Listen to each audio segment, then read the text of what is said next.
Welcome to Permission to Thrive. I'm your host, Suzi Lula. As a spiritual therapist for over 20 years, I have the honor and privilege of ushering women and mothers just like you on a journey from simply surviving to powerfully thriving. I also have the honor of raising our son, Will, who is now a young adult, with my longtime partner, Jamie, so I'm right there on the journey with you. Consider this your personal sanctuary, your space to meet your heart, embrace your messy, and come home to your most authentic, extraordinary self. My hope is that you leave resourced and inspired because you are here to shine. Welcome to Permission to Thrive.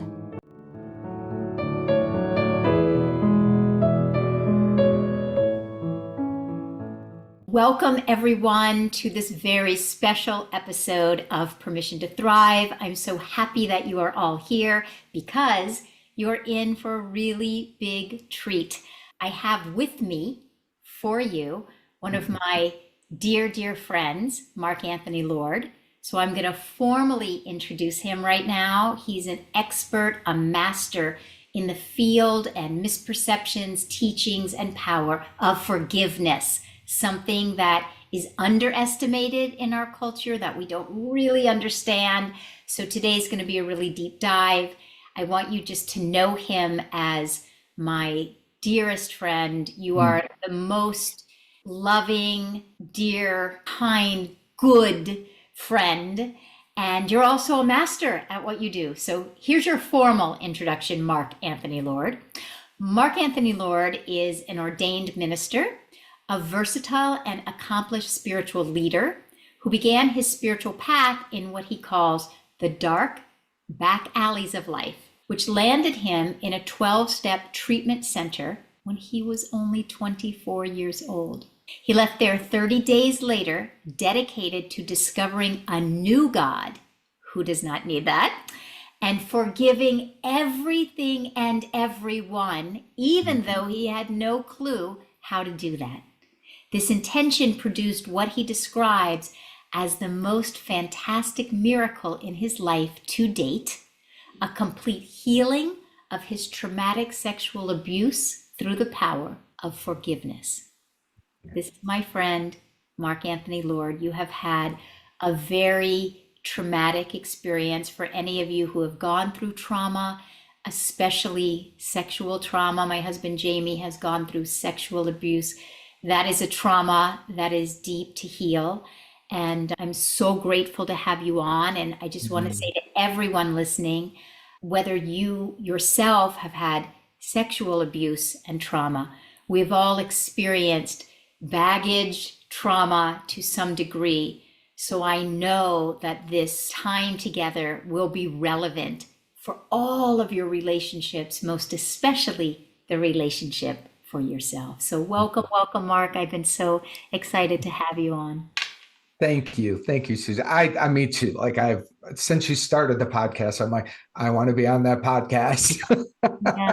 So, and our time is coming. You know, you and I have done a class on forgiveness, which I will put the link in the show notes for everyone. So we definitely share this passion for updating a very misunderstood area of life. I think it's so misunderstood. And I think you pretty much can label your life from before, during, and after this activation of these teachings of forgiveness. And so I just want to turn it over to you to jump in, share your story with everyone. What is important for everyone listening to know about you?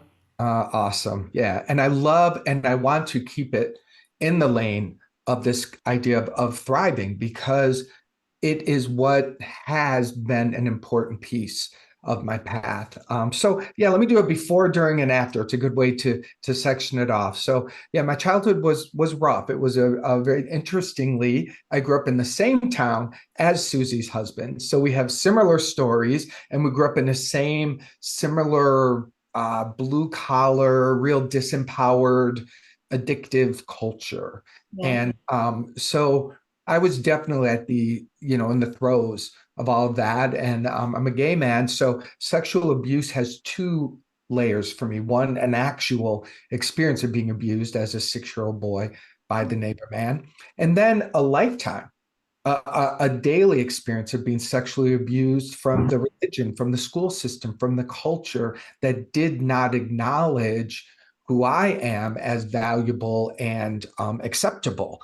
So when real identity is also abused on a daily level, it was quite a entry ramp for me into this lifetime. Perfect today. I can tell you that, absolutely perfect.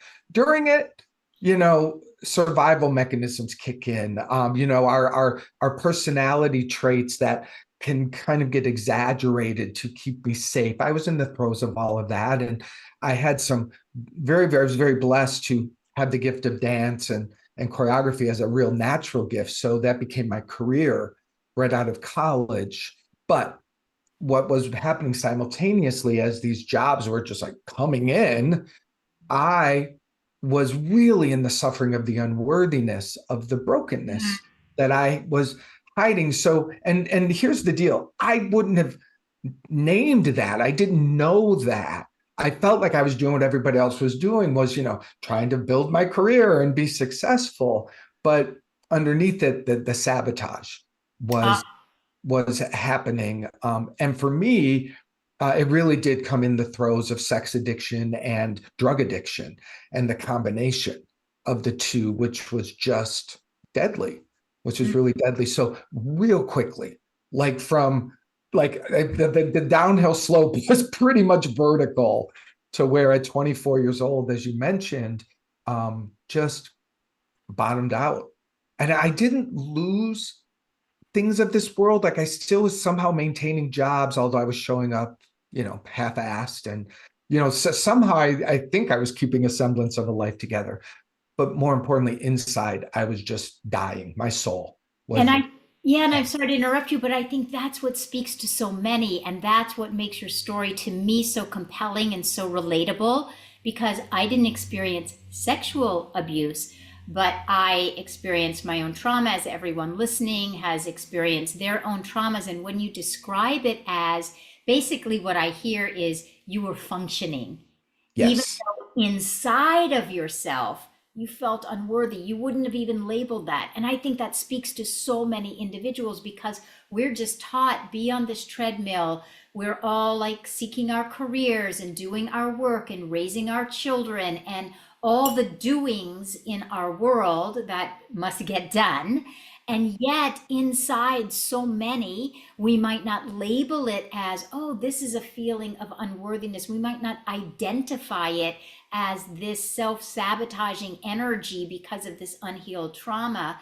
But that's what's happening. And to just circle back to permission to thrive, that is what keeps often so many clients. I hear that, but I'm doing all the things, I'm checking all the boxes. I have a loving husband, I have my kids, I have a job, and I feel freaking empty inside, or it's not doing what I thought, or I don't really feel connected to my kids. And so I think what you're describing, you had this outer life that was somewhat working, but inside, Yeah.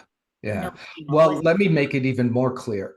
What I had was this persona that I Mm, was sort of puffing up, and mm, this mark image that I was very dedicated to presenting, that I developed over years of making it said, well, this is the acceptable mm. persona. That's what I was trying to pump up. That's what I was trying to I make think everyone successful. can relate to that. Well, Yes. that's the thing. Like it wasn't me, it was an image that I was presenting to feel safe, to feel loved, because inside this thing just wasn't working. So permission to thrive to me today means this me is what is alive, not this. And I was trying to make an image thrive. Yeah. Yeah. And that's Not this, exhausting. not this image where we all have that to be the good mom, to be Yep. the Yep. this worker, this entrepreneur, social media are presentational and it is so effortful and it's Yes. so exhausting. But I'm hoping that everyone who's listening can relate in some way, shape, or form. Your life might not have looked like Mark's experience, but we are all presenting ourselves until and unless we don't. And so you had a pretty dramatic then next steps, and then but it's taken you to what I can't wait to get to about your teachings. Yeah, I so want to hear about the forgiveness and your teachings. yeah, so the bus stop at the 12-step treatment center is an important piece because I had gotten so beaten down, and my parents, luckily, I was blessed by them sending me to this private treatment center in northern Canada. I'm from Church of Today. Jack Boland, who was a friend of my family, he helped my parents send me to this place. And it was 30 days and it changed my life. It was so deeply spiritual. And there was a moment about halfway through being there where my counselor, I was leaving her office and it's so burned in my head. I was reaching for the door, opening the door, and she said, "Hey, Mark." And I turned, I looked at her, and she said two things. She said, "You need to get a new God and you need to learn how to forgive or you're going to die." She told me that, and that those words were like pierced. They pierced right into me and they turned something. They turned, it was literally, that was a point that changed the trajectory of Mm. my life. And I didn't even know what she meant. Like it was years later that I could look back and go, whoa, this person, this angel came across my path. And here's what happened. I left. And so, when I left the treatment center, and this became a quest of mine. Who is this God thing? What I was told as a kid was just this external, male, punishing, white. Like it just was everything that wasn't the knowing of spirit in my heart today. So that was becoming deconstructed over time, and I was really awakening to a relationship with who I simply call the divine, the presence of love, of spirit, whatever name you would give it. My spiritual nature Mm. was waking up as my authentic self. And I had to realize how much overlay was put upon that. That too was hidden underneath the dogma and the rules and the fears. And so as that started to get scraped off, what was an even deeper interesting thing, Suzi, was forgiveness. No one really could tell me. I mean, I was on a quest of, ministers, therapists, some people would throw a quote at me but I saw little to no lives that were the demonstration of the fulfillment of this practice. It Mhm. was it wasn't anywhere. It wasn't like, and I was going to workshops, I was doing therapy, I was doing group therapy, I was doing 12 steps. Like I was doing the things and they were all pointing to it. But I still wasn't like, I was starting to glob together, if you will, the meaning of it and practicing it as best I could. And I'd love to tell the miracle story. And Please. I've really been guided lately to share this particular story because I just hear the spirit in me say, people need to know this and hear this. I was always shy about it before because it's quite fantastical, but now I'm just like, I want to tell everybody. So I am 31. I'm living in Los Angeles. I am I'm practitioner training at Agape Spiritual Center under Michael Beckwith, and many things are beginning to work well. And at the same time, I'm more aware of the abuse, the trauma that I endured that would interject itself and get in the way. Like, it was sort of like I didn't have panic attacks, but I sort of did, like in that, like it would get in the way of my intimacy with my partner. It would get in the way of feeling safe when I'm out with a group of people. Like weird things were just coming up that were like pointing to this unhealed trauma that was trying to find its way out. I think, it's trying to find its healing. So I'm praying and I'm practicing forgiveness as best I can. And one time I was flown to Chicago to direct a show, and we had the table read. And during that weekend of the table read, I had not pre-read the script as I should have, and the script was about sexual abuse. So I'm sitting at the table just shaking in my skin, trying to keep myself together during the table read and everything, we finally end the weekend. I go back to the airport to fly back to LA. I get on the plane. I sit in the corner. I put on my sunglasses, my tears on my eyes. I'm looking to the side. I'm just like, I asked him forgiveness, set me free. Please, please, Spirit. Like I was just begging at this point, like, help me, this thing. And in a moment, the Spirit just took me, pulled me out of the story. And as I was seeing it in my mind for the thousandth time replaying, it's like the story was stripped away and I was shown light dancing with light. And I was told the only thing happening in back of this is light dancing with light. Now, what that meant to me in that moment was just such a profound insight into the truth of our being. Like we're walking around with these wounds and these stories and these patterns that we're repeating and living in, but in back of that is our full nature, our light. And that's really what's alive and what's happening. I was shown it in an instant, and the entire story was capsulated and tossed away. And Mm. I was told in that moment, oh, I got it down. Well, what that's about. I got it. I got an instant knowing and hearing that this story will never harm you again. It's done. It is forgiven. It's done. And to this day, and I was also told I won't even think of it unless for teaching purposes. It won't even be in my energy field. That has been true to this day. I don't think about it. I don't feel it. I don't feel it. It's been healed. It's like the broken arm that I had at 12. I don't think about that. It's healed. Like the bone is fine. Everything works perfectly. I had that gift in a psychic gift, an emotional gift, and a physical gift. It was one of these miracles that I was blessed with. And um, post that, I have said, we can get into this more, Suzi, but I had a revelation of the true power of what forgiveness does and how to do it in a way that can bring people to this freedom. Because halfway there is just as much hell, if not more, than just like you'd rather be unconscious, Yeah, you know? that's what I share with you is it's so unfortunate because the teachings around forgiveness are so abstract that clients, students, anyone in my orbit that I'm working with all day long, people are hungry for it. And yet we've been fed such a mythology and really teachings that are so abstract and not practical or tangible. And so it doesn't work. And so what you're saying ends up happening. I'm just staying stuck in the hell. I might as well just have the resentment and hold on to the wounds and the hurts because this hurts. To try to forgive also hurts.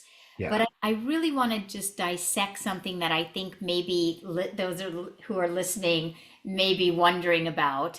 So you're saying that, at least what I think I'm hearing you say, is that you had a real moment of willingness to forgive. I want to forgive. I'm willing to forgive.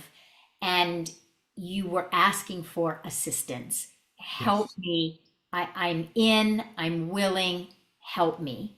Yeah. And then when we, in earnest, when we sincerely ask, answers come. And so is what you're saying that your answer came in the form of you were shown something.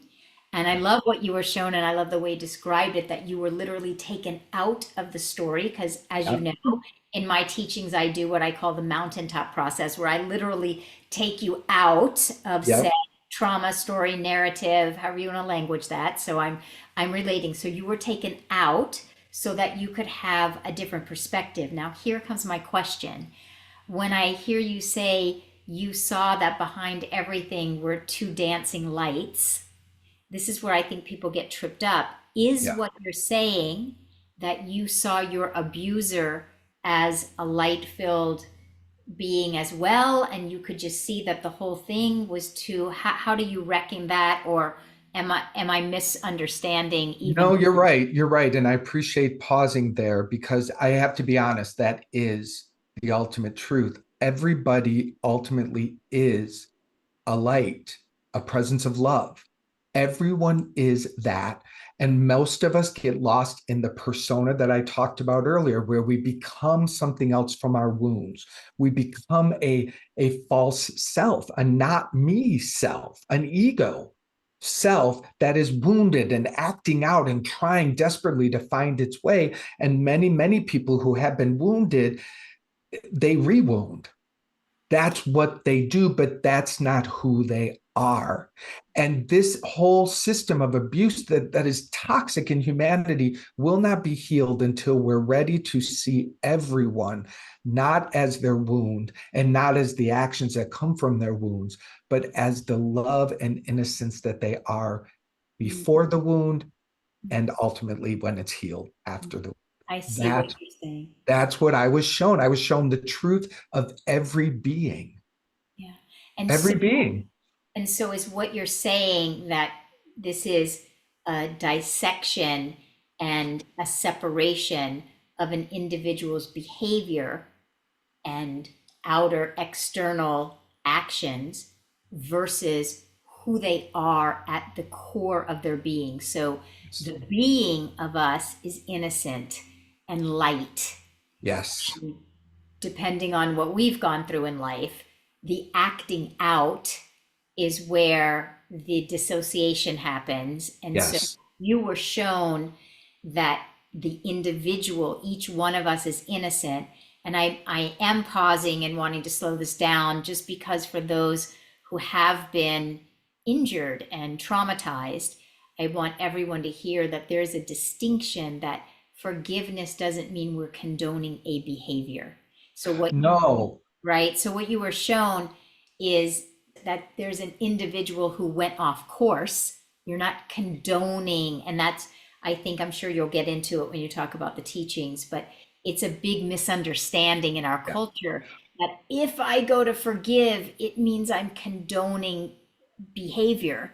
And that isn't not what you're saying. So I just wanted to clarify, and I'm going to toss it No, back to you.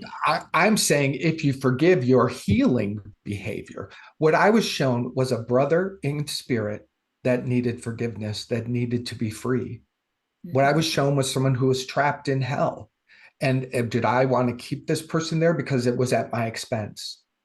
It mhm, was, do I want to be free of this story? Because in order to be free of the story, I needed to free everyone in the story with my love, and love heals. Love is greater than the wounding. Love proves itself every time we fully allow it. I know it, I saw it, I am it. mhm. And that's just the truth. And Well, I that's a mic drop right there. Full stop is that in order for you to have the experience of freedom that comes from forgiveness, you have to free all players because it's you are the one that's ultimately carrying it within you. So yes. if you want to experience that freedom, so for anyone who is following along here with your own life, we want to look at, well, what is it that I am still ingesting? What is it that I am still embodied? What is in within me that I am carrying on my shoulders that when I free all players, I free myself. So I hear you. So Not only do we free ourselves and all players, we free ourselves from I hope I can say this well, you'll help me.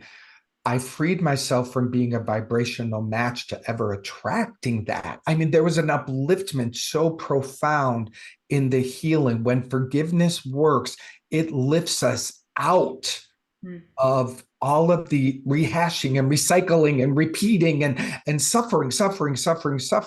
And I hear this often. People go, you know, when I'm teaching it, they'll go, well, I'll forget, but I'll never forget. And I'm like, oh gosh, I would never, having been given the gift I've given, I'd be like, pray to forget, pray to be so free that it doesn't even live in your has no vibration. But power. what people are really doing is they're afraid. And what they're saying is they've got to protect themselves.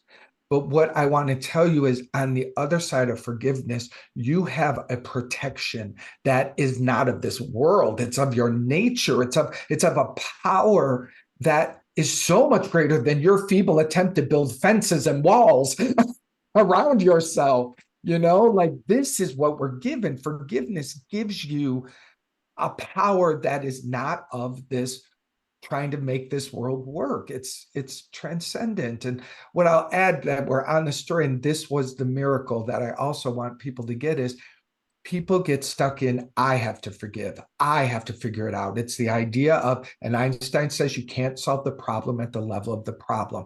The part of me that was broken, and I did have a part of me that was. I'm not saying that didn't happen. I'm not saying that thing was, I was living in it, believe me. But I wasn't going to find my grace and my freedom from that place. And That's so I experienced a higher power, a higher self, a love energy, whatever name you give it. Then we all have that higher self essence being. yeah. That is what I experienced. The forgiveness came from. I Yes. did not do it. And so I am forever free from Yeah. thinking I do forgiveness. I Yes. don't. I And then ask for it. I open for it. I allow it. I do all those parts. yeah. Another way to say that, I think, is so I just love what you're saying so much is when we sincerely ask for something and we Yes. sincerely turn ourselves over to something that is good and greater than we are and wiser, like you're saying, Albert Einstein, I can't solve this at the level of pain that I'm in right now. I will Right. never solve this from the level of pain. That's what I want everyone to hear. You won't solve it from the level of pain. But when you open up, okay, there's a higher consciousness here, and I'm willing to surrender into a wisdom and a guidance that has something for me that I cannot see of myself from this painful perspective. When you sincerely open yourself up, then what I'm hearing you say is an inner alignment happens with us. I call it a flow state. You Yep. create an inner alignment, you create a flow state within you where you're open and you're receptive to receive whatever is meant for you, messages, insights, realizations, guidance, wisdom. So that's what you experienced. You asked for something greater, a wisdom to come through, and a wisdom came through. And it happened to come through for you in one moment that was like the blink of an eye, a switch of a light. And it may come for those of you listening through a series of smaller insights through, oh, I'm noticing I'm able to be different with my child. Oh, I'm noticing I'm tapping into a place of well-being that I hadn't really felt yesterday. It may come incrementally, and often it does come incrementally. It could take you 10 months, it could take you 10 years, it could take you 10 minutes, it could take you 10 seconds. The length of time and the vehicle that it comes to you is less relevant than the sincere asking and knowing that there is a part of you that is wise, that is transcendent, to use your word, that you want to make yourself available to. I want to add to that because, yes, I did have a mystical miracle moment, which I'm forever grateful for. And from 24 to 31, that's 7 years therapy, work, 12 steps. I was work, you know what I mean? I don't want to make it like, oh, I was just walking down the street. Like I was doing spiritual counseling sessions. I was in class. I mean, I was applying my life Mm. to this. It's like, it's sort of like that, where you think, oh, overnight sensation. No, I've been working for 20 years. Yeah. Yeah, I think that's important for everyone Oh, listening, right? totally. Because for anyone listening and you have gone through traumas and you are doing your work every day and you're tuning in to podcasts like this one or you're going to therapy, and often I hear from individuals, we have such an Instagram culture where it's like, oh, Yes. how are they so snappy and free? And I'm still frustrated and impatient with my husband. I want everyone to hear that this is real soul work and practice. It's a real soul It was practice. my work. Practice. It was primary. Yeah. It was primary. And it got even harder before. Like, remember, like, here I am living in LA, a lot of things working, and the trauma's louder. Yeah. So yeah, I mean, I didn't give up because I couldn't give up. I just couldn't. Where was I gonna go? And anyone listening to this podcast is not giving up. But Yeah. forgiveness has a special place in my heart. And I think that's why we originally did the course together, because there is such a mythology and there is such misunderstanding Mhm. about it. So share with us how you teach it. Yeah. So number one, we talked about it. I'm very clear. I of myself don't do it. Thoreau talks about the higher laws. I don't remember the quote, but he talk when one who endeavors for their dreams and desires will meet the higher laws, and the higher laws are a place where suddenly effortless and free flow, all those things you're talking about. So forgiveness occurs in the higher laws. That's what's activated because they're not in the problem. They're in the transcendent space. So my work is to number one, ask and it is given, ask and you will receive. I believe in the power of asking, which is inviting the universe to work in my favor, inviting the law of attraction, and ask, command, whatever way you think about it. Asking works for me with my 12-step training, where I was just taught to be humble and to believe in a higher power. Thank God I had that in place. So asking is my first step. I ask that forgiveness set me and this person free. I ask that forgiveness. And that's often on my knees in a very humble, prayerful, hands opened. I want to be really humble and graceful and in that place of surrender. In the asking is a surrender that says, I can't figure this out. I'm in my own way here. And I believe that this can be transformed. That's what exists in the asking. We wouldn't ask if you didn't have a part of you that believed that it's possible. So that alone, I feel like the universe swoops in when we ask and it says yes immediately. You know this too. And the universe says yes. So what gets in the way? Well, this is step number two. Step number two is where my spiritual practice and where my attention is important. If I'm really dedicated to having something healed, between you and your husband or something like that, if you really want to shift through the power of forgiveness, my second step is refrain from talking about them, refrain from thinking negative thoughts, do the mental work that is my work. Now, I'm going to be imperfect at it. I'm going to be very imperfect at it because the mind loves to loop in the stories, but to be vigilant, to listen. Oh, I'm beating him up again. Stop, stop. And I go back to one. I ask that forgiveness set me free. And I go right here, right here. It's happening now. Right here. I ask that forgiveness set me free. And I'm willing to loop that statement until I feel that story that I'm stuck in pop. Mm, And if it's 10 minutes, am I willing to do 10 minutes of looping on that simple mm, statement over and over? What I want is a shift in the energy and the pattern of mm, my thinking. This is where the healing takes place. My mind is repatterned into a more expanded mountaintop mm. kind of experience. So that's my work. Ask, commit to detoxing or fasting or not repeating the story to the best of my ability, and then when it is activated, repeat, repeat. I tell this story of, I'm sure you've heard this, no one would go, I don't get it. I went to the gym last month and nothing's changed. You would go, I've what been do known you to say that. I went last month. I went last month. I don't know. Like if someone said that to you, you'd be like, we need to talk about what it means to go to the gym. Like every one of us knows if I'm not going 3 to 4 times Brilliant. a week, I'm not doing my part. It's I'm brilliant. just wanting magic. And It's brilliant. people want magic in this area. I have found that forgiveness doesn't give me magic. It does give me the miracle, but just like going to the gym, I got to be willing to do it daily. I got to be willing to make it a practice until Brilliant. I prove that it works in my life. When you've had the taste of its own proof, and suddenly a person walks through your mind who you once were blaming for something 15 years ago, and suddenly they walk through your mind and you feel like, oh my gosh, I wish them well.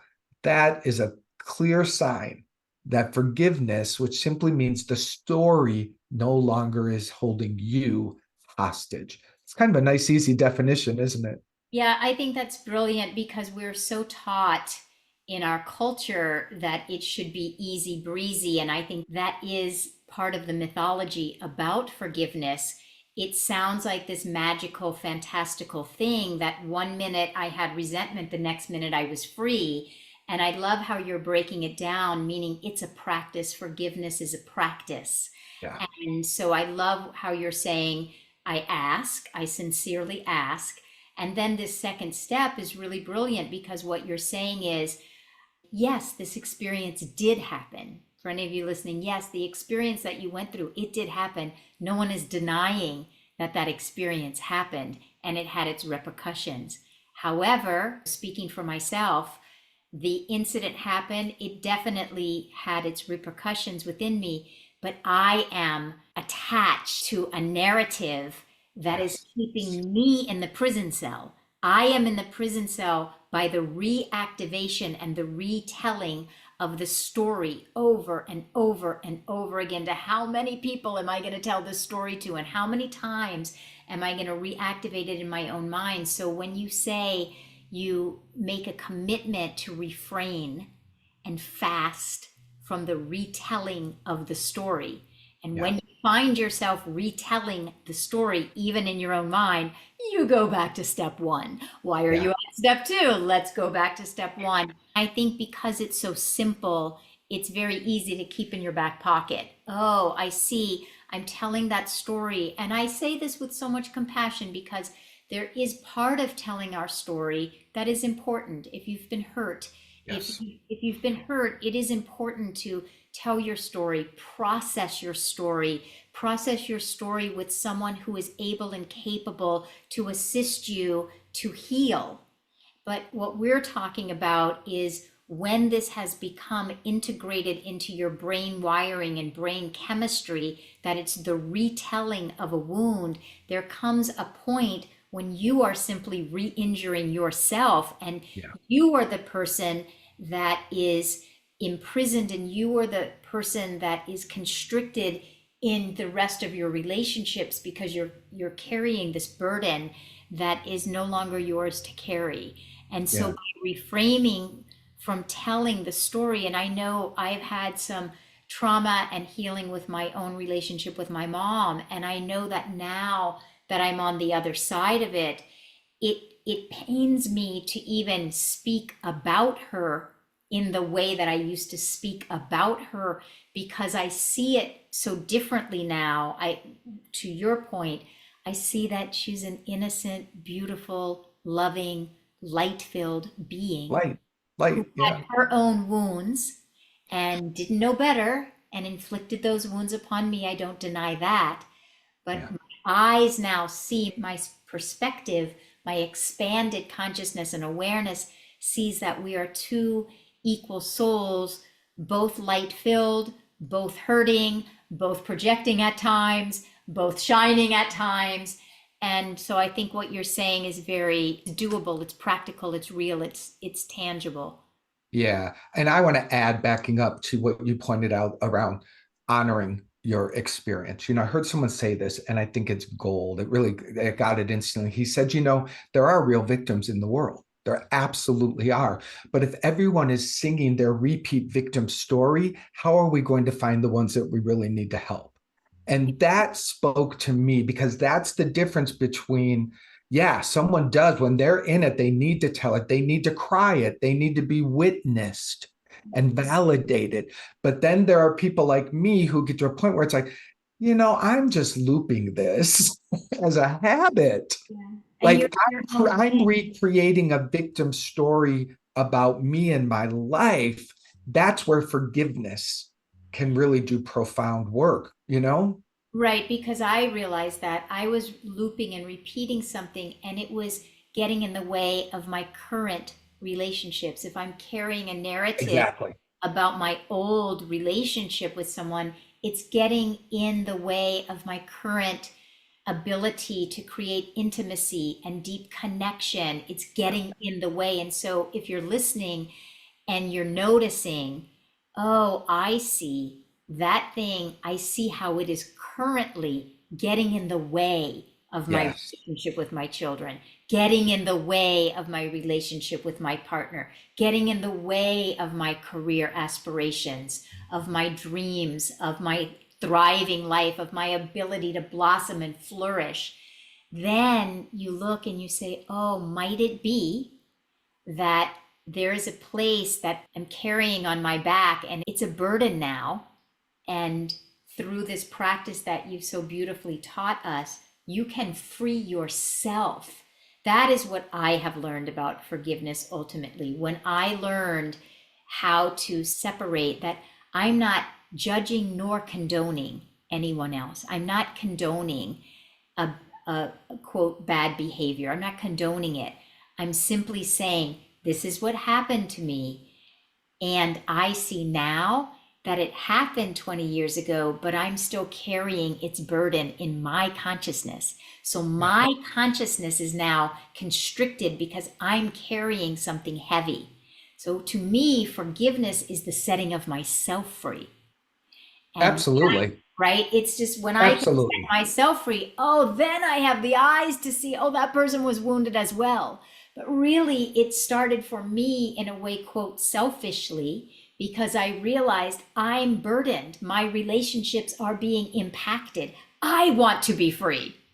And then the icing on the cake was like, oh my God, I see that this person I've been judging and carrying and all the things was also equally wounded. Well, and yeah, I'm just so dedicated to that because now to me, what comes my way, an attack, and then kind of something that is to be forgiven, to me, it's like, this is my calling. Like how I'm almost like, seriously, if someone has an interaction with me and they're upset with me or something occurs, I'm like, lucky you, because you're now going through the forgiveness tunnel with me. Yeah. Like Yeah. I just like it really is true. That statement, hurt people hurt people. Yes. Or who's going to help other hurt people heal if not you and me and through our own commitment to it? So that's, I really believe that, the Course in Miracles, which is a real passion of mine, says everyone is only doing two things. They're either extending love or they're crying out for love. Yes. And for some, those two categories work for me. And when Yeah. I can remember that, oh, they're just crying out for love, they're crying out for healing in a world that keeps calling them names and blaming them and attacking them. When will they heal? When Yes. I do my forgiveness work. So Exactly. it's such a, it is for me because I become free as you described it, and it becomes the best gift we give. Yes. It becomes Yes. the best thing. Yes. And I feel like I'm the beneficiary because if someone is behaving XYZ ways to me, I can see them, oh, that person is wounded. And so when I see, oh, that person, again, I'm not condoning it, but I can see that person is acting out of their wounded self. When I can see that, immediately I have compassion. And I'm not condoning it, but I'm also not judging it. I just have compassion for it. I see, I have the eyes to see they're Well, acting out of they're acting out of their own woundedness, and so I don't need to take that on. and let's take it further because this is important, Susie. And forgiveness will take care of you. So you're not a doormat. Yes, you may need to put boundaries down. Yes, forgiveness will say you're not hanging out with them right now. You're going to love them from a distance because that's a much easier thing for you to do. So yeah, how do you forgive someone when they keep punching you in the head? Well, you got to get out of the room and stop being punched in the head. Then you have a better chance. Yeah, Does there's that make sense? there's lessons in growth for us. Maybe you're being called to have a boundary for yourself, to be fully self-expressed, to speak up for yourself, but you will be doing it from a freed up, liberated energy within yourself. Your voice, your expression, your boundary will ride on a completely different energy. It will ride on an energy of freedom and empowerment versus victimization and disempowerment. So Yeah, yeah. that's brilliant. Really, It, really. I think what's coming to me, just bring this idea to a close, is that what's true is we're always attracting unto ourselves in the vibration of where we are. So forgiveness lifts our vibration so that we're attracting more possibility. Forgiveness lifts us up to higher prosperity, to new relationships, to new paradigms. Like forgiveness lifts us out. And when we're out of it, we're not attracting it. That is the miracle. That's how it works. You won't have to worry about attracting that abusive man when forgiveness lifts you into worth and wonder and awe of yourself. You will attract at that level. That's the gift, really. That And is, that's where you thrive. yeah, that is the gift because it frees you. And when you're free and liberated, you live in a different place in consciousness.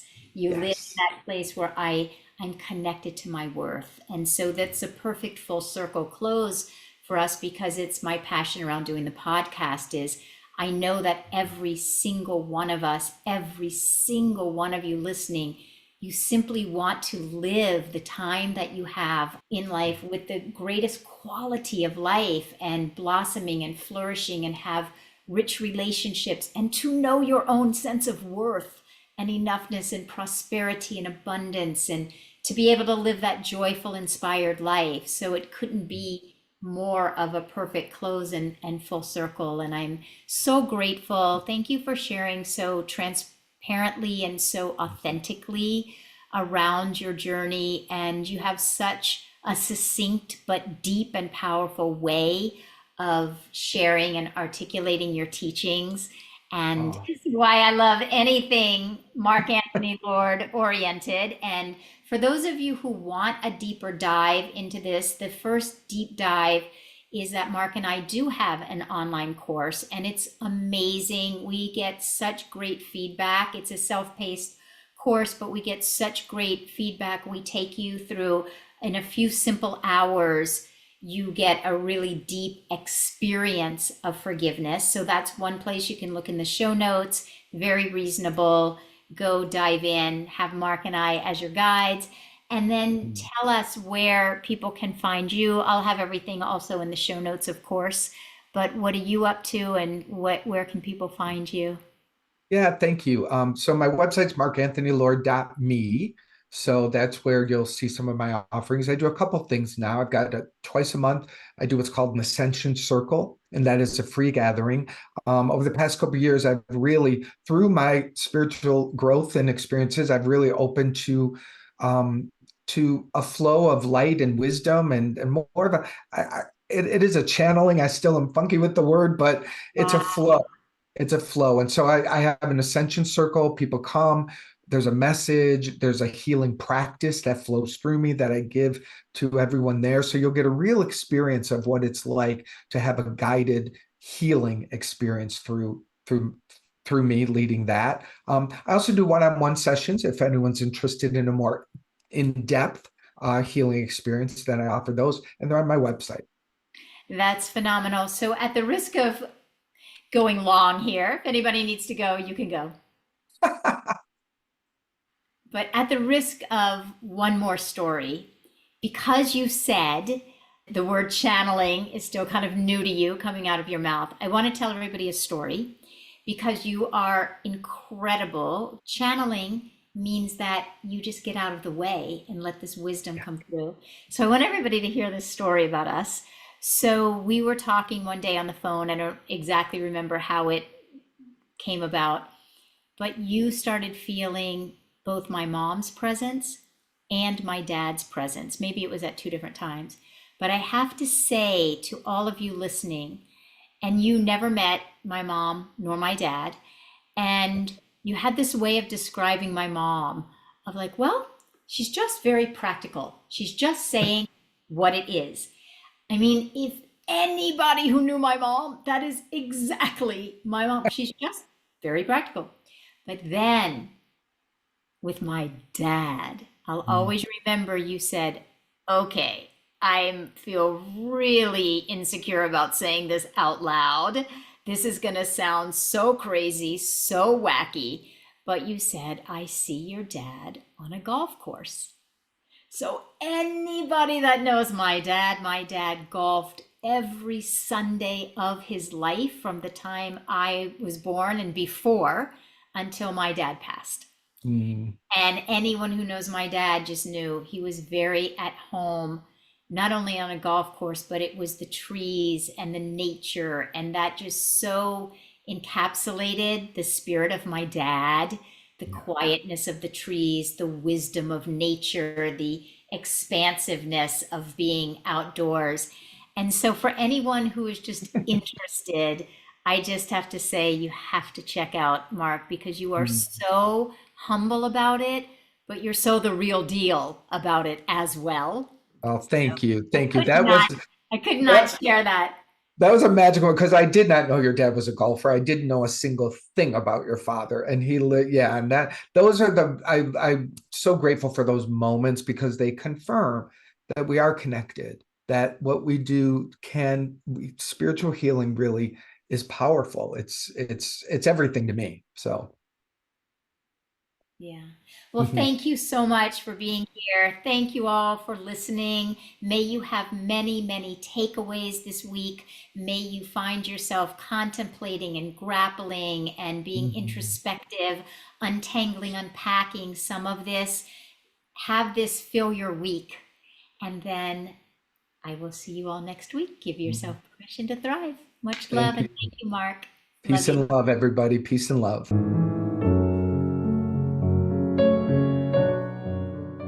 Thank you so much for listening. If there was something in this conversation that spoke to you, we'd so appreciate it if you would take the time to subscribe, leave a 5-star review, and share this episode with women and mothers you know, because you are here to thrive.